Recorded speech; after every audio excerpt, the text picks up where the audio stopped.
नमस्कार, बहुत स्वागत आपका आनादि टीवी पर। मैं हूं आपके साथ पारुल। खबरों की शुरुआत करेंगे। भोपाल के बीजेपी प्रदेश कार्यालय में बैठकों का दौर जारी है। इसे लेकर बीजेपी प्रदेश महामंत्री भगवान दास सबनानी ने बताया है कि चुनाव के बाद संगठन की समीक्षा बैठकें हो रही हैं। संभाग जिला प्रभारियों की भी बैठक जारी है। इसके बाद 7 क्लस्टर प्रभारियों की बैठक होगी। फिर शाम को बीजेपी की कोर कमेटी की बैठक होने की संभावना है। बैठकों में सीएम मोहन यादव, राष्ट्रीय सह संगठन मंत्री, बीजेपी प्रदेश अध्यक्ष वी.डी. शर्मा समेत कई लोग मौजूद रहेंगे। भारतीय जनता पार्टी प्रत्येक चुनाव के पश्चात हम चुनाव में जो लक्ष्य लेकर के चले थे उसमें सफलता मिली है, लेकिन और क्या चीजें हो सकती थी, ये ओवरऑल समीक्षा चुनाव के परिणामों की भी होती है, कार्यकर्ता के कार्य की भी होती है। इसलिए पार्टी लगातार मूल्यांकन करती है, जीवंत पार्टी है। इस नाते से आज भारतीय जनता पार्टी के जिले के अध्यक्ष, जिलों के प्रभारी, लोकसभा के संयोजक प्रभारी और संभाग प्रभारी, इस टोली की हमारी बैठक है। बैठक में और जो हमने किया है और बेहतर करें और अच्छा करें, चूंकि लगातार हम करते रहने वाले काम को विश्वास रखते हैं। भारतीय जनता पार्टी को ऐतिहासिक सफलता इस लोकसभा में मिली है। लोकसभा चुनाव में 29 की 29 लोकसभा हम सीट जीते हैं। और अच्छा क्या हुआ वो भी लोगों को पता रहे, और अच्छा क्या करना है ये भी हम आपस में शेयर करते हैं।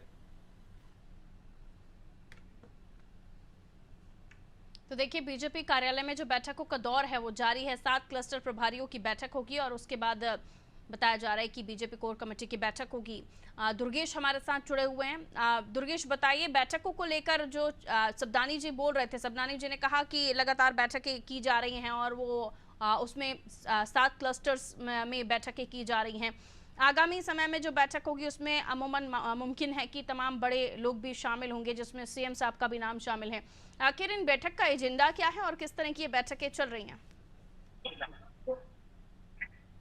बिल्कुल पारुल, देखिए मध्य प्रदेश बीजेपी में आज जो है सुबह से ही बैठकों का दौर शुरू है और पहली बैठक जो हुई वो जो मतगणना एजेंट थे उनके साथ बैठक हुई थी और दूसरी जो बैठक अभी चल रही है उस बैठक को राष्ट्रीय सह संगठन मंत्री जो हैं शिव प्रकाश और क्षेत्रीय संगठन मंत्री अजय जामवाल और जो प्रदेश अध्यक्ष वी.डी. शर्मा और प्रदेश संगठन महामंत्री जो हितानंद शर्मा है वो बैठक को ले रहे हैं। बैठक में तमाम जो जिला अध्यक्ष है और संभागीय अध्यक्ष है उनके साथ ही जो संभागीय प्रभारी हैं उनके साथ बैठक की जा रही है। जो आने वाली बैठक होगी उसमें जो 7 क्लस्टरों को अलग अलग क्लस्टरों को बांटा गया तो उस क्लस्टर को प्रभारियों की बैठक होगी।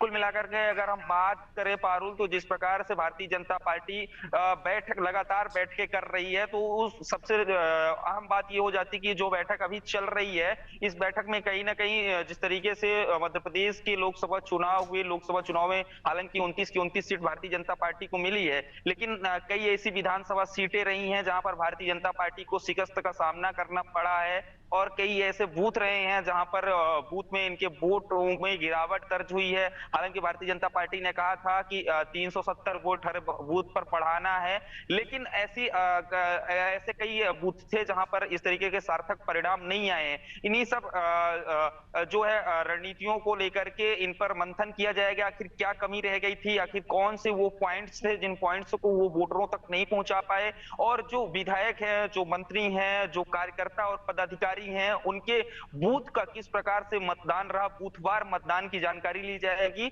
और उसके बाद जो तीसरी बैठक होगी उस तीसरी बैठक में इस चीज को समेटा जाएगा कि जो आगामी अब उपचुनाव होने हैं, अमरवाड़ा के लिए तो प्रत्याशी भी घोषित हो गए हैं। कुछ दिनों बाद बुधनी और जो है रामनिवास रावत की सीट और निर्मला सप्रे की सीट में भी उपचुनाव होने हैं। तो ऐसे में आगामी रणनीति क्या होनी चाहिए और किस प्रकार से वहां पर काम किया जाएगा, और उसके साथ ही जिस तरीके से आगामी सदस्यता अभियान भारतीय जनता पार्टी चलाने जाएगी उसमें किस प्रकार से कार्य योजना बनाएंगे और आगे क्या और कुछ रणनीति होगी उसको लेकर के बातचीत करेंगे। अभी फिलहाल जो है वो प्रदेश अध्यक्ष और राष्ट्रीय सह संगठन मंत्री जिला अध्यक्षों और संभागीय प्रभारियों के साथ बैठक कर रहे हैं। अभी कुछ देर बाद जो है मध्य प्रदेश के मुख्यमंत्री डॉक्टर मोहन यादव भी बैठक में शामिल होंगे, तब जो है क्लस्टर प्रभारियों की भी बैठक पारुल होगी।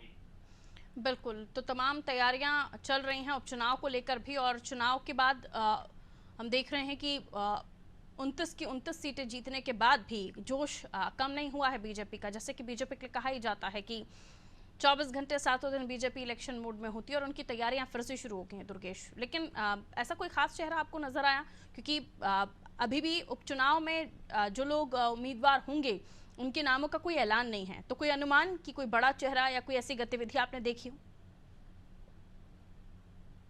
बिल्कुल पारुल, ये भारतीय जनता पार्टी या भारतीय जनता पार्टी के प्रत्याशी को खुद नहीं मालूम होता कि वो चुनाव लड़ने वाला है, उसको तो ऐन वक्त पर ही पता होता है। अभी जो फिलहाल हमने जो नजरें दौड़ाई, सुबह से मैं भारतीय जनता पार्टी के दफ्तर पर मौजूद हुए और यहाँ की पल पल की अपडेट पर नजरें बना करके रखा हूँ। हम नजरें हमारी ढूंढ रही थी निर्मला सप्रे को, नजरें हमारी ढूंढ रही थी रामनिवास रावत को, लेकिन वो दोनों चेहरे अभी यहाँ दिखाई नहीं दे रहे हैं। उम्मीद जताई जा रही थी कि दोनों जो चेहरे हैं वो कांग्रेस पार्टी के विधायक रहे और कांग्रेस पार्टी छोड़ करके भारतीय जनता पार्टी में आए हैं। तो ऐसे में उम्मीद जताई जा रही है कि भारतीय जनता पार्टी जिस तरीके से अमरबाड़ा में कांग्रेस छोड़ करके भारतीय जनता पार्टी में आए विधायक कमलेश साह को अपना उम्मीदवार बनाया है, उसी तरीके से शायद निर्मला सप्रे और रामनिवास रावत को बनाया। लेकिन दोनों ही चेहरे अभी पार्टी के बैठक से नदारद दिखाई दे रहे हैं। उसके साथ ही बुधनी की अगर हम बात करें तो बुधनी से कई ऐसे उम्मीदवार हैं, उसमें सबसे बड़ा नाम जो है वो रमाकांत भार्गव जो है उनका नाम निकल करके सामने आ रहा है। पारुल की बुधनी में जब चुनाव होंगे, हालांकि अभी बुधनी सीट में जो है निर्वाचन आयोग ने उसको रिक्त घोषित नहीं किया है, लेकिन जब रिक्त घोषित हो जाएगी तो रमाकांत भार्गव का जो नाम है वो अभी सबसे सर्वोच्च शिखर पर चल रहा है। अब देखना यही जी नहीं है। बिल्कुल, कई सारी ऐसी चीज़ें जो बीजेपी में देखी जाती हैं और वो यूनिक हैं, वो डिफरेंट हैं, इसलिए क्योंकि वाकई बीजेपी के कार्यकर्ताओं को, नेताओं को विधायक बनने के बाद, सांसद बनने के बाद ये नहीं पता होता कि आगे उनके लिए पार्टी ने क्या सोच के रखा हुआ है।